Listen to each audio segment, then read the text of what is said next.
Haryana BJP के नए प्रदेश अध्यक्ष नायब सैनी का चंडीगढ़ में सीएम आवास संत कबीर कुटीर में भव्य स्वागत किया गया। मुख्यमंत्री मनोहर लाल ने सैनी को गुलदस्ता और शॉल देकर सम्मानित किया तो नायब सैनी ने मुख्यमंत्री के पैर छूकर आशीर्वाद लिया।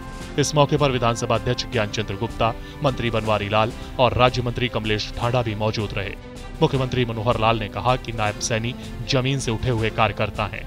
मैंने अपनी ओर से कभी ये सोचा भी नहीं था कि नायब सिंह चुनाव लड़ेंगे, लेकिन टीम के रूप में जिले की टीम और बाकी प्रदेश की उस समय की जो टीम थी कि नारायणगढ़ के से नायब सिंह जी को चुनाव क्यों ना लड़ा दे। मैंने कभी देख लो, जीतने की संभावना हो तो लड़ाओ।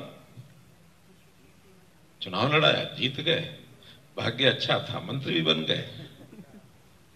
और मंत्री बनने के बाद अगली बार भी अब वो जैसा केंद्र के लोग पारखी रहते हैं, उनका नहीं अब मंत्री नहीं, अब तुम्हें लोकसभा में चाहिए, लोकसभा ले जाओ भाई। तो एक एक कदम बढ़ते बढ़ते जमीन से जुड़ करके उठने वाले कार्यकर्ता के रूप में इनका एक स्थान बना है। वहीं प्रदेश अध्यक्ष नायब सैनी ने नई जिम्मेदारी के लिए बीजेपी नेतृत्व का आभार जताने के साथ साथ कांग्रेस पर भी निशाना साधा।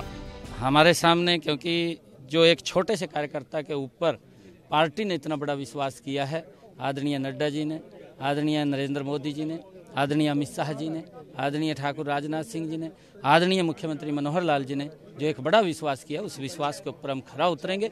सभी कार्यकर्ताओं को साथ लेकर के जो सरकार की योजनाएं हैं, चाहे केंद्र सरकार की हैं, चाहे प्रदेश सरकार की हैं, उन योजनाओं को जन जन तक पहुंचाने का काम वो हमारा कार्यकर्ता करेगा।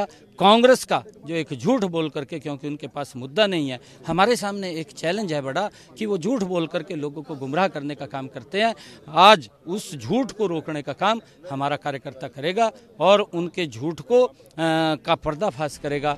इसके अलावा अगले चुनाव में भी जेजेपी के साथ गठबंधन के सवाल पर नायब सैनी ने जवाब दिया कि इसका फैसला केंद्रीय नेतृत्व करेगा।